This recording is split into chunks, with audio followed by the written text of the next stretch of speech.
¿Qué tal amigos? ¿Cómo están? Mi nombre es Luis Hernán Castañeda y este es mi canal literario Un escritor rural. Un resplandor escaso, crepúsculo permanente, todo teñido de gris. Estoy en una habitación de paredes hechas de una materia porosa, ósea. El aire es denso, pesado, difícil de respirar. Hay un olor dulzón a flores marchitas y a otra cosa más que no logro definir y me produce náuseas. En el centro del cuarto veo una figura sentada en una silla con respaldar alto. Está de espaldas a mí, envuelta en una especie de chal violeta que le cubre la cabeza y los hombros. «Acércate», me dice, y reconozco la voz de mamá que llega suave, pero cargada de un eco metálico, como si viajara a través de una tubería. Obedezco. Mis pies avanzan pesadamente. Cada paso es un esfuerzo. A medida que me acerco, la figura se vuelve más nítida, aunque la penumbra persiste. Puedo ver el contorno de su cuerpo, la curva de su espalda, su nariz perfilada. «Acércate», repite. Su voz es ahora un susurro apenas audible. A solo pasos de ella, extiendo la mano para tocarla. Un presentimiento me invade. «Mamá», digo, y mi voz suena ajena, infantil. Ella gira lentamente y la silla cruje con el movimiento. Entonces la veo. Su rostro pálido está labrado en cera. Sus labios, finamente dibujados, cargan una mueca que podría ser una sonrisa o un gesto contenido de dolor. Tal vez las dos cosas. Sus ojos son dos cuencas negruzcas insondables, dos agujeros que parecen tragarse la poca luz de la habitación. De esas cuencas vacías parece emanar un llamado. Yo intento apartar la mirada, pero permanezco sentado frente a esos orificios oscuros. Siento que mi madre me escruta, me juzga. Al unísono, un abismo se abre y se cierra dentro de ella, dentro de mí, entre nosotros. El escritor peruano Ezio Neira acaba de publicar su quinto libro de ficción. Es una novela, se llama El Informe, pequeña novela burocrática, y fue editada por Peso Pluma en octubre de 2025. Para quienes conozcan la obra previa de Ezio, en este nuevo libro se manifiesta otra vez un tema fundamental para el autor, que estaba presente ya en libros como Todas mis muertes y Tsunami sobre todo. Ese tema es el regreso problemático y finalmente fallido a la patria. El retorno finalmente imposible a un espacio familiar devastado, resquebrajado, donde prosperan el dolor y la culpa. El segundo tema importante en esta novela de Ezio es la relación madre e hijo. Un dato curioso porque otros dos libros de este año en Perú tocan el mismo tema. Me refiero a Mamita, de Gustavo Rodríguez, y El principio del mundo, de Jeremías Gamboa. Pero el énfasis de Neira es distinto, porque en su novela estamos ante un mal hijo, ante un pésimo hijo en realidad, que debe reconocer esa mala relación que tiene con la madre, intentar solucionarla y finalmente hacerse cargo del fracaso. Estamos ante un personaje frío, con claras carencias y limitaciones afectivas, que tiene abandonada a su madre. Es interesante cuando nos acercamos a la novela notar el subtítulo, que complementa al título una frase muy sencilla, lacónica, gris, casi neutra, El Informe. Cada una de las palabras de este subtítulo, pequeña novela burocrática, es significativa. El núcleo es, por supuesto, novela, que señala el género de la publicación, por si no quedó claro.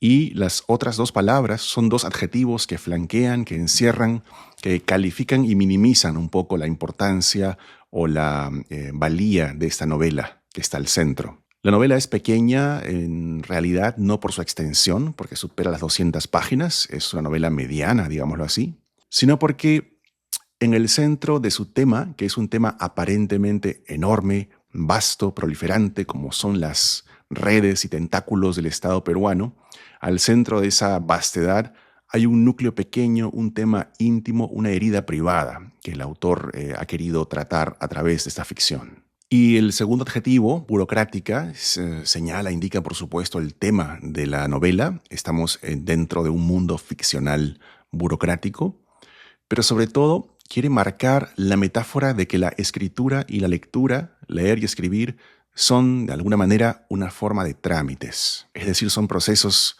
que pueden ser vividos de forma administrativa, lenta, morosa, complicada, procesos aparentemente superficiales, aparentemente externos, repetidos una y mil veces de manera idéntica, y que sin embargo esconden en su centro algo profundamente humano, profundamente específico y profundamente doloroso también, ¿no? Detrás de cada trámite que hacemos hay una historia secreta. El protagonista de esta novela es un hombre llamado Felipe Documet, documento, ¿verdad? Que ha vivido muchos años, décadas, fuera del Perú. Lleva más de 20 años fuera y además 10 años sin siquiera visitar su ciudad natal. Después de vivir tantos años en el exterior, el personaje regresa y nos encontramos con él como lectores en el avión, en pleno vuelo de retorno a la patria, ¿no?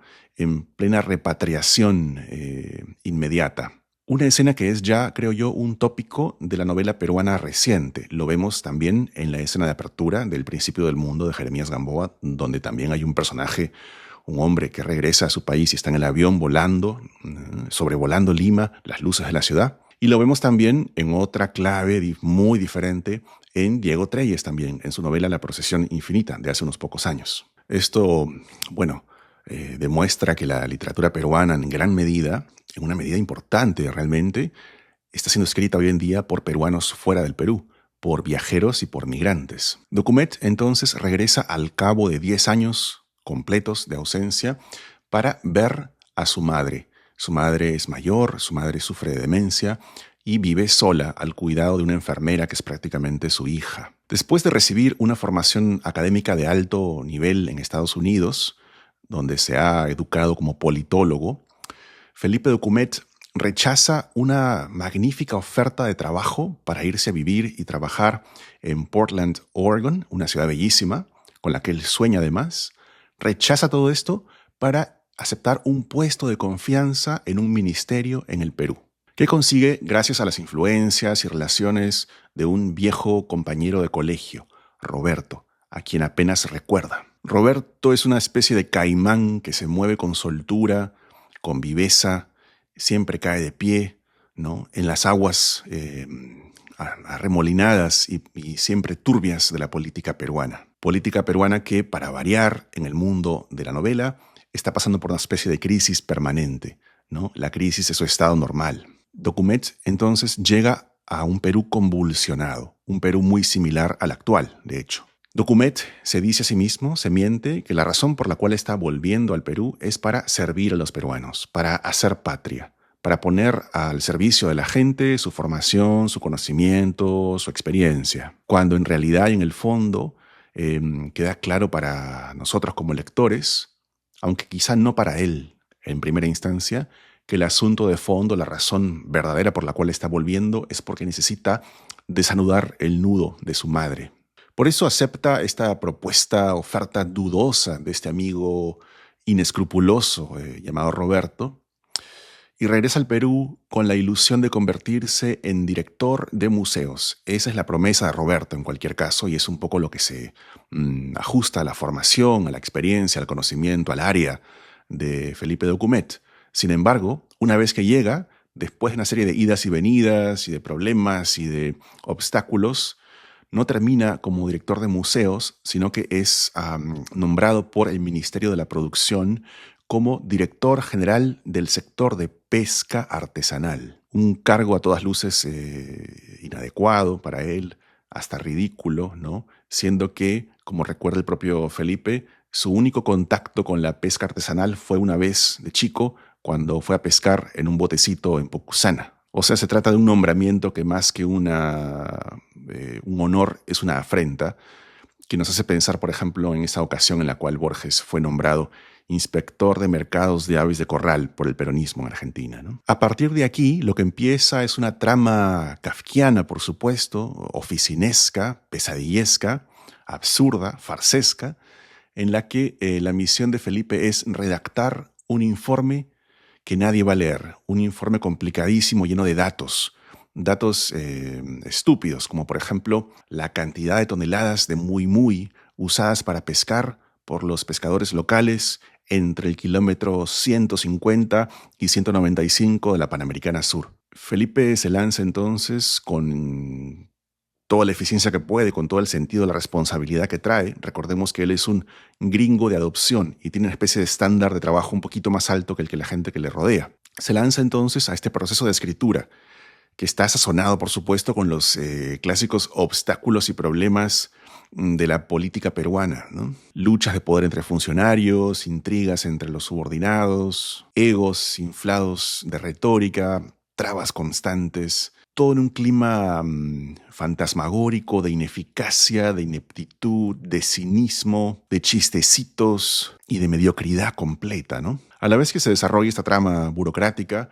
que tiene un final, por supuesto, predecible, que va a ser la destitución, la pérdida del trabajo de Felipe Documet una vez que cambie el régimen político, haya un nuevo presidente y se renueven los puestos de confianza en los ministerios. Vemos que hay a la vez, y ha venido desarrollándose paralelamente a esta trama burocrática, una trama más íntima, una trama más personal, una trama de tono menor. Es la trama más importante finalmente y podemos describirla como una suerte de juego de evasión.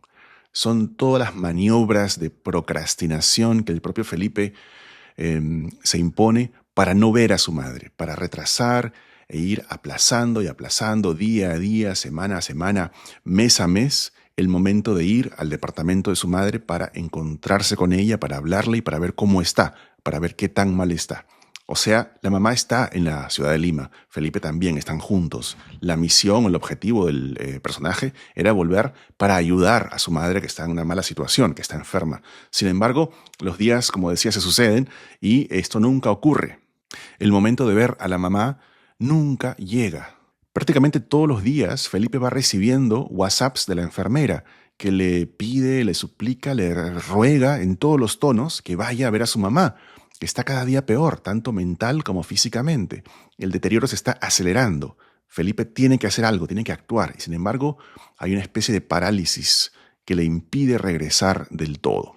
Felipe logra hacerse loco, digámoslo así, hasta el final, hasta que recibe la noticia de la muerte de la mamá. Y como era de esperarse, lo único que le queda es ir al velorio y al entierro. En este sentido, la relación de Felipe con su madre imita la relación entre cualquier peruano y el Estado. Felipe trata a su madre con la indiferencia, la negligencia y en último término, la misma crueldad con la que el Estado peruano trata a cualquier ciudadano común del país.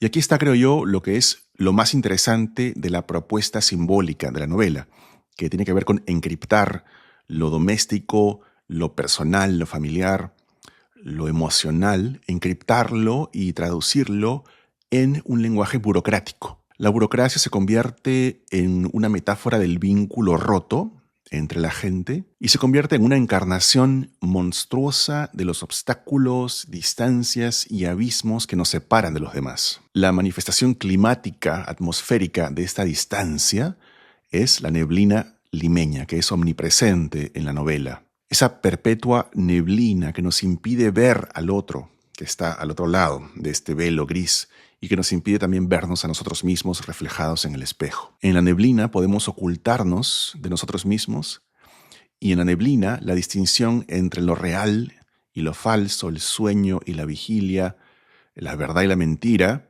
se pierde, se difumina. Aquí la novela, con este tema de la neblina, hace amagos por plantear algunos temas fantásticos, como el tema del doble, por ejemplo, pero que no se consolidan o que no se dibujan completamente, quedan como perdidos, como sugerencias del estado interior del personaje. ¿Por qué Felipe no quiere ver o no puede ver a su madre? Claro, porque verla es ver las consecuencias del olvido en que la tuvo, y es verse a sí mismo como el culpable, en gran parte, del estado tristísimo en que está su madre. Verla es verse, y por eso la novela es la crónica de un regreso físico, pero de un no regreso emocional también. Cuesta volver porque el hogar ya es otro, se ha transformado con el tiempo, pero además porque volver implica comprobar que la ausencia no es inocente. La ausencia también es culpable de lo que sucede. Ausentarse es una forma de participar destructivamente, por omisión, en los cambios de lo que se dejó atrás. Este es un drama quizá invisible para muchos, pero muy real y muy palpable para quienes hemos migrado. Hablando del lenguaje de la novela, lo interesante es que el lenguaje intenta mimar, imitar, reproducir esa distancia aséptica que separa a los personajes.